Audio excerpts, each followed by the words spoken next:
Aproximación a la vocación.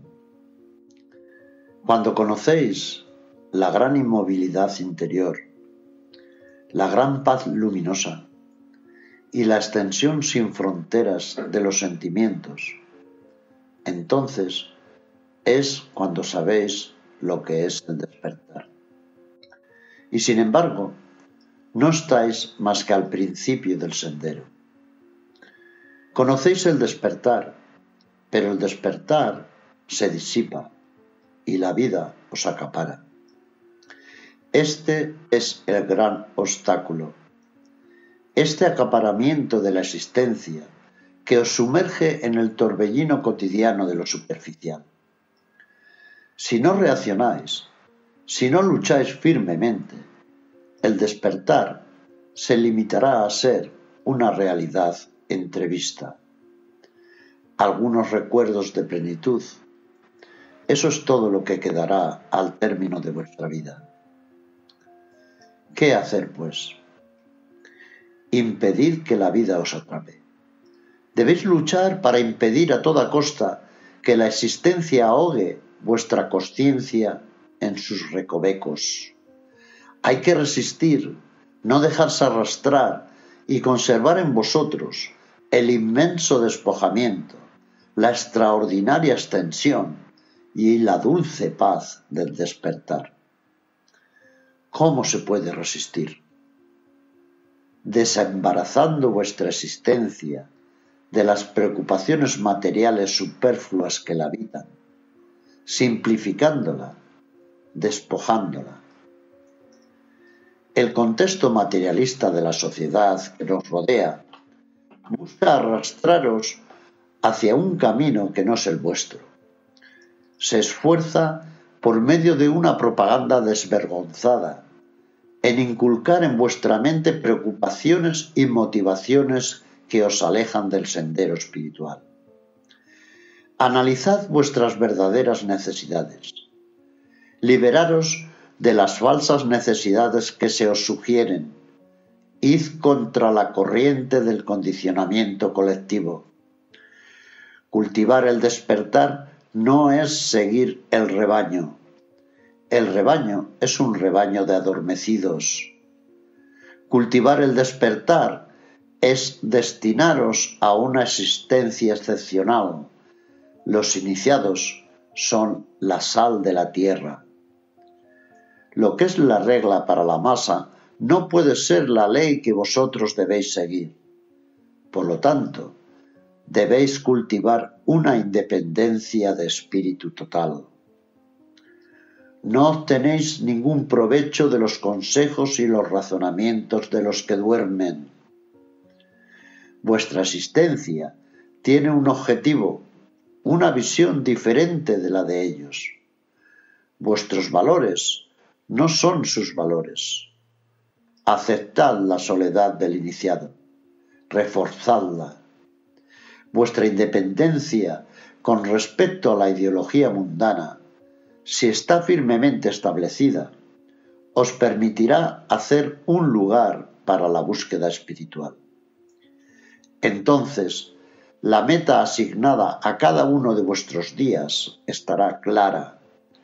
Cada uno de vuestros días se convertirá en una lucha entre el despertar y la inconsciencia, entre la libertad interior y el acaparamiento. El despertar será para vosotros lo único realmente importante y desde entonces ninguna consideración os podrá impedir que luchéis contra el acaparamiento de la existencia. Todos aquellos que se preguntan sobre las cosas de la espiritualidad saben que les falta algo y que una exigencia fundamental permanece en ellos insatisfecha. Lo saben muy bien, pues si no es así, ¿por qué buscarían?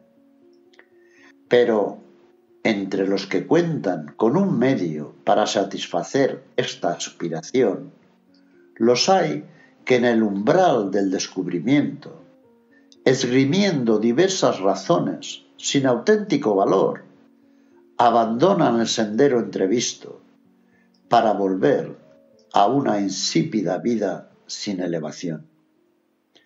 Es entonces cuando se puede medir el poder de las fuerzas de la ignorancia. Han comprendido que el despertar exigía el abandono total de las viejas formas de pensamiento que hasta entonces tenían. Y precisamente ellos no quieren renunciar a estas formas de pensamiento, a pesar de que son las responsables de sus sufrimientos y vicisitudes. Se encuentran apegados a la oscuridad y al sueño interior por la fuerza de la costumbre y la complacencia que la acompaña. Su espíritu está lleno de purulencias, pero se han acostumbrado a ellas. Se quejan, pero también a sus quejas se han acostumbrado. Están instalados en el fango interior. Están fuertemente arraigados en su actitud oscura y egótica. Superar el ego, disipar la oscuridad, curar sus heridas, les da miedo. Aman su debilidad y sus errores.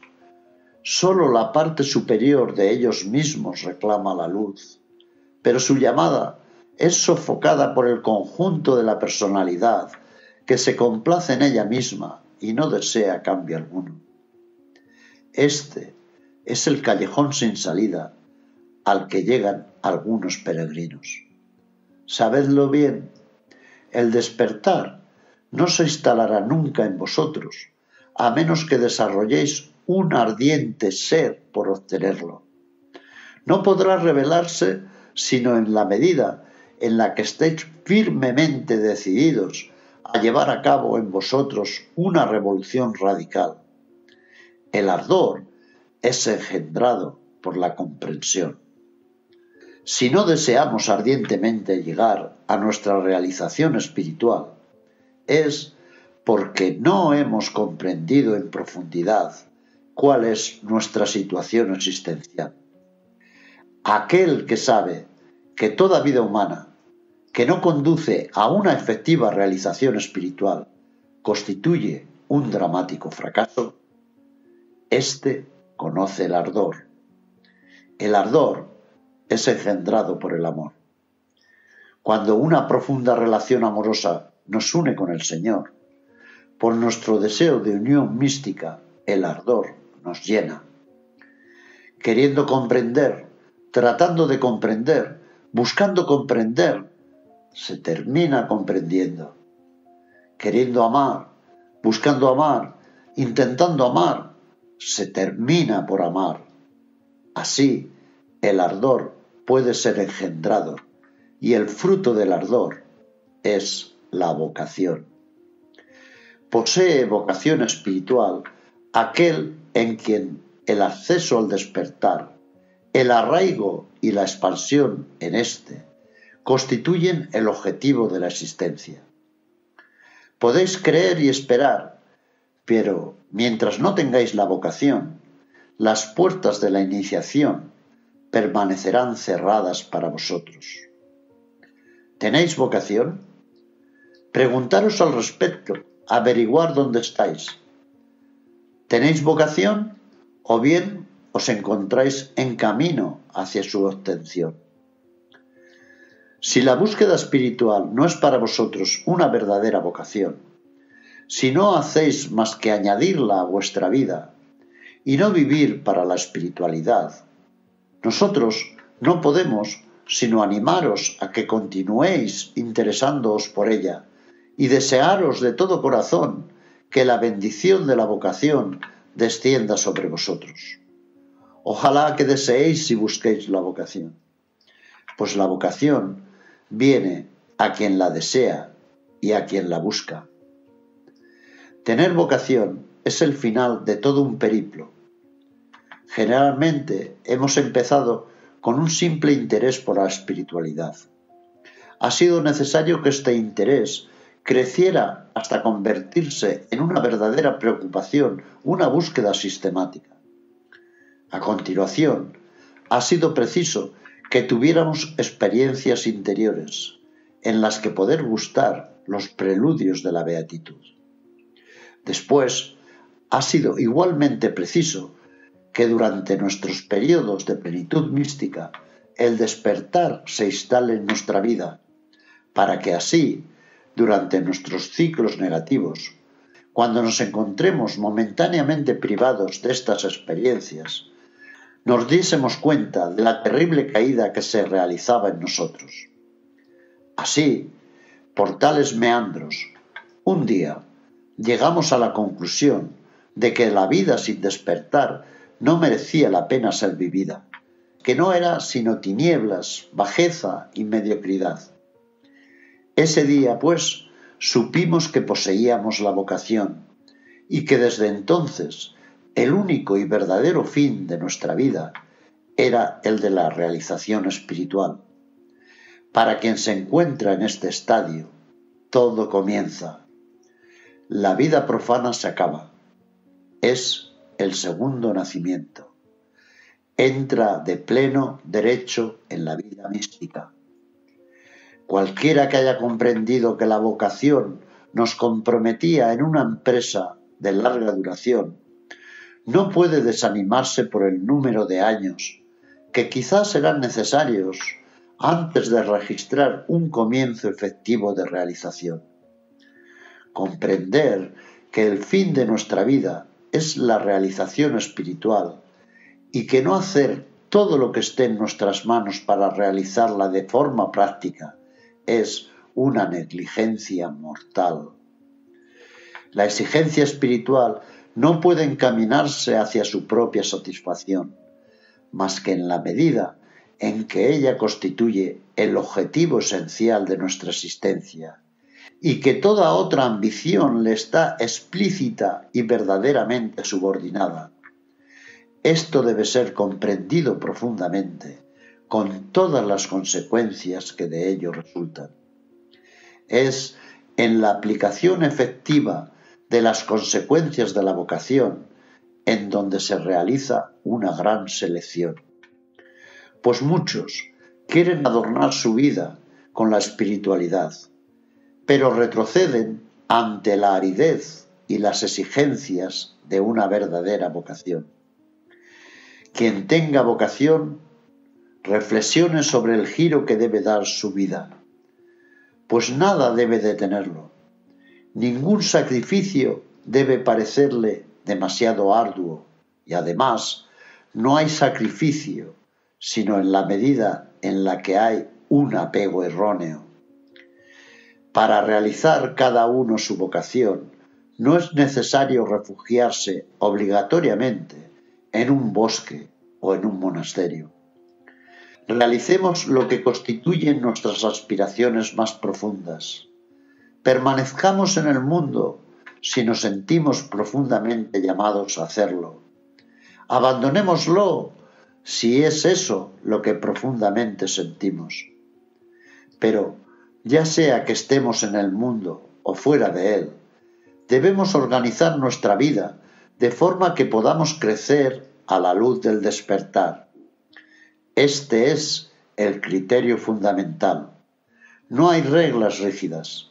Que cada uno observe lo que en su vida es necesario para el crecimiento espiritual y lo que le es nefasto. Entendemos por nefasto o necesario las maneras de vivir que se revelan así. Debemos eliminar de nuestra forma de vivir lo que, por propia experiencia, sabemos que es un obstáculo a la instalación de las tomas de conciencia del despertar en el contexto de cada jornada.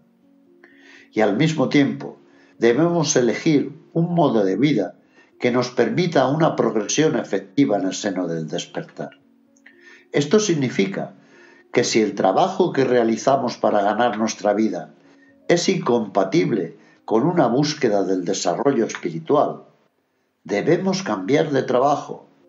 Y esto sucede con algunas profesiones, o mejor dicho, con la forma en la que se ejercen ciertas profesiones y que exigen ya sea demasiado tiempo, lo que no nos permite el más mínimo respiro, o bien demasiado esfuerzo físico, provocando una excesiva fatiga o bien toda una serie de preocupaciones que absorben completamente la mente.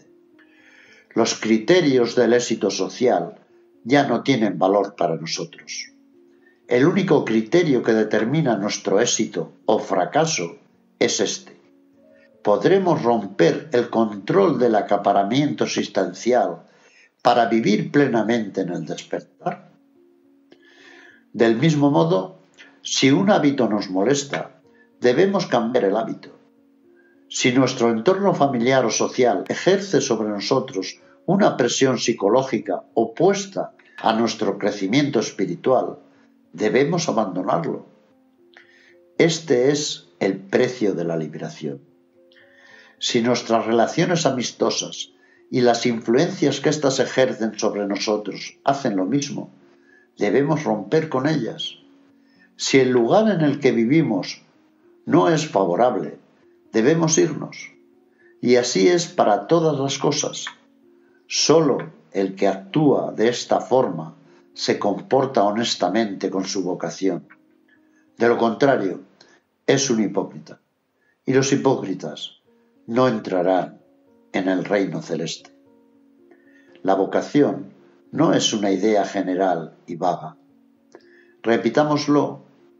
Las consecuencias prácticas de la vocación son las siguientes.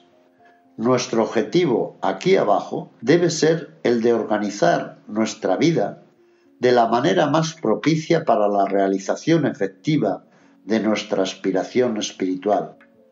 Y esto de una manera concreta y no abstracta, pues debemos tener en cuenta nuestras características individuales. En efecto, no se trata de determinar lo que se pensaría poder considerar en general como favorable, sino de constatar lo que para nosotros es personalmente favorable.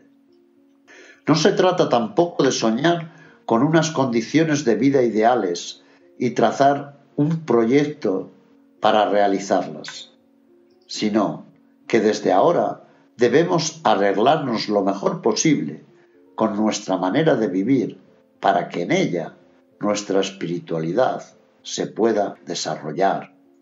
Quien no hace esto, quien no subordina todo a la espiritualidad, quien no está dispuesto a abandonar todo lo que para él es un obstáculo a su crecimiento interior, no alcanzará la meta.